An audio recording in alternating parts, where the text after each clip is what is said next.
성령님, 좋은 아침입니다. 이 시간 성령님을 초청합니다. 오늘도 내 안에 오셔서 하나님을 기쁘시게 해드릴 것을 소원하게 해주세요. 오늘 말씀을 통해 구체적으로 무엇을 해야 할지를 깨닫게 해주세요. 깨달은 것을 삶 속에서 실천할 수 있도록 도와주세요. 좋으신 주님의 은혜와 평강이 오늘 이 시간 우리 모든 교우들과 함께 하시기를 바랍니다. 오늘은 거룩한 습관 들이기 특별 새벽 기도의 마지막 날입니다. 오늘로 이제 거룩한 특별 습관 들이기 특별 새벽 기도회는 끝나지만 여러분 이런 거룩한 습관 들이기 이와 같은 삶은 우리의 삶 가운데 지속되어야 될 줄 믿습니다. 계속해서 필요하신 분들을 위해서 거룩한 습관 들이기 노트를 계속 만들어서 필요하신 분들에게 나눠드리려고 합니다. 여러분 이제 새벽 예배가 끝났다고 끝내지 마시고 계속해서 말씀 가운데 거하시고 또 성령을 초청하시고 또 성령의 응답을 받으며 살아가시는 우리 동덕의 모든 교우들 다 될 수 있기를 다시 한번 축복드립니다. 오늘 우리가 함께 나누실 하나님 말씀은 스가랴 14장입니다. 지난 한 2주여간 스가랴서의 말씀을 우리가 거룩한 습관들에게 특별 새벽 기도를 하면서 함께 묵상을 했습니다. 이 새벽 묵상을 통해서 여러분 들으신 것처럼 스가랴서는 크게 두 부분으로 구성이 되어 있는데 첫 번째 부분은 1장에서 8장까지 말씀으로 성전을 재건하는 백성들을 위로하고 격려하는 그런 내용이 1장에서 8장까지 말씀을 통해 기록됩니다. 두 번째 부분은 9장에서 14장으로 장차 오실 메시아의 오심과 하나님 나라의 완성을 주제로 하고 있는 내용입니다. 전반부와 후반부가 전혀 다른 주제 같지만 성전 재건이 단지 건물로서의 성전을 회복하는 데 목적이 있는 것이 아니라 메시아의 도래와 그의 왕국을 준비하는 데 참 의의가 있음을 기록하고 있는 것입니다. 그리고 오늘 본문인 이 스가랴서의 마지막 장인 14장은 스가랴서의 대단원이며 9장부터 연속된 메시아 예언의 결론입니다. 스가랴는 1절, 2절에서 여호와의 날에 예루살렘이 다시 열국에 의해서 공격을 당하게 될 것을 예언하고 있습니다. 이처럼 마지막 때인 여호와의 날에 하나님의 섭리 중에 세상의 모든 대적 세력들이 총집결하여 하나님의 백성들을 공격하리라 라고 하는 것은 에스겔이나 요엘 등 다른 선지자들의 예언서와 비슷하게 나타납니다. 이런 열국의 마지막 공격은 마치 출애굽 당시 바로의 마음을 완악하게 하셔서 10가지 재앙으로 애굽의 죄악을 심판하셨듯이 사실상 세상의 모든 악한 세력에 대한 하나님의 최후의 심판을 이끌어 내고 있습니다. 동시에 하나님의 백성들의 구원을 완성하게 되는 그런 계기가 됩니다. 그런데 본문에서는 그런 열국의 공격으로 많은 백성들이 욕을 보며 사로 잡혀가되 남은 백성만은 하나님의 보호하심으로 끊어지지 않을 것이 예언되고 있습니다. 이것은 이런 마지막 열국의 공격이 하나님의 백성들 가운데 알곡과 쭉정이를 가려내기 위한 시험의 의미가 있음을 보여주고 있는 것입니다. 8절에는 이런 여호와의 날 이후에 예루살렘이 솟아날 것을 기록하고 있습니다.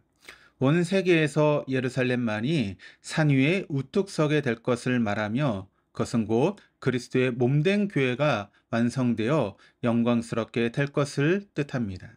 그리고 그 예루살렘으로부터 생수가 솟아나 동서로 흐르게 되리라는 예언은 에스겔의 마지막 성전의 환상과 같은 의미로 여겨집니다. 요엘도 성전의 샘이 흘러나온다고 같은 예언을 했습니다. 요한복음에서 예수님이 이렇게 선포합니다. 명절 끝날 곧 큰 날에 예수께 서서 외쳐 가라사대 누구든지 목마르거든 내게로 와서 마시라. 나를 믿는 자는 성경의 이름과 같이 그 배에서 생수의 강이 흘러나리라. 이 생수는 예수 그리스도로 말미암아 하나님의 백성들에게 베풀어질 성령의 풍성한 축복과 생명의 은혜를 상징하고 있는 것입니다. 그리고 예루살렘의 구원이 완성되는 때에는 여호와께서 홀로 영광을 받으시는 천하의 왕이 되실 것입니다. 거짓된 우상이나 다른 신들 또는 인간 자신에게 들려지던 모든 영광이 홀로 하나님께만 돌려지게 되는 것이야말로 역사의 마지막 목표라고 할 수 있을 것입니다. 그리고 그때 예루살렘을 제외한 모든 곳들은 평지가 될 것이 묘사되고 있는데, 이는 그리스도의 교회만이 높아지며 영원할 것을 보여줍니다. 그리고 그처럼 여호와께서 통치하실 거룩한 성 새 예루살렘에는 모든 저주가 사라짐으로써 사망과 애통하는 것과 곡하는 것과 아픈 것이 없게 될 것입니다. 이런 스가랴의 선포는 요한계시록 21장에서 묘사되고 있는 새 예루살렘의 모습과 일치합니다. 그러므로 스가랴의 예언에 나오는 예루살렘은 이 땅 위의 도시인 예루살렘을 말하는 것이 아니라 교회와 하나님 나라에 대한 것임을 알 수 있습니다. 스가랴는 이제 온 땅의 모든 족속들이 하나님께 경배하는 시대가 열리게 될 것을 바라보고 있습니다. 특히 마지막 추수를 상징하는 초막절을 이방인들도 지키러 올라오게 될 것이라고 하는 말을 통해 하나님께서는 최후의 심판 이후에는 모든 민족을 다스리시며 그 모든 나라들의 경배를 받으실 것이 상징적으로 묘사되어 있습니다. 초막절을 지키지 않는 자들에게 재앙을 내리시겠다라고 한 것은 오히려 그때가 되면 모든 민족들 가운데 한 사람도 빠짐없이 하나님이 이루신 구원을 기뻐하는 절기인 이 초막절을 지키게 될 것이다 라고 하는 역설적인 표현인 것입니다. 그리고 그때에는 유다와 예루살렘, 즉 하나님의 백성들은 온전히 거룩해질 것입니다.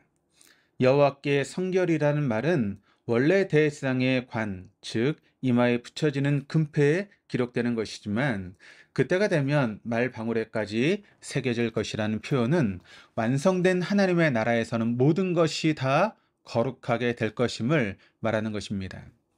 거룩함과 성결이야말로 하나님 나라의 가장 중요한 특성입니다. 그리고 그것은 동시에 하나님의 백성이라고 하는 사람들이 이 땅에서 사는 동안에도 늘 거룩함에 힘써야 함을 암시하고 있기도 합니다. 그리고 이런 거룩함이야말로 마지막 심판 때에도 하나님의 보호와 자비하심을 받는 남은 백성들의 특징인 것입니다. 스가랴의 예언의 때처럼 오늘날도 양떼를 돌보지 않은 악한 목자들과 하나님이 싫어하신 일을 서슴지 않는 백성들이 지금도 많습니다.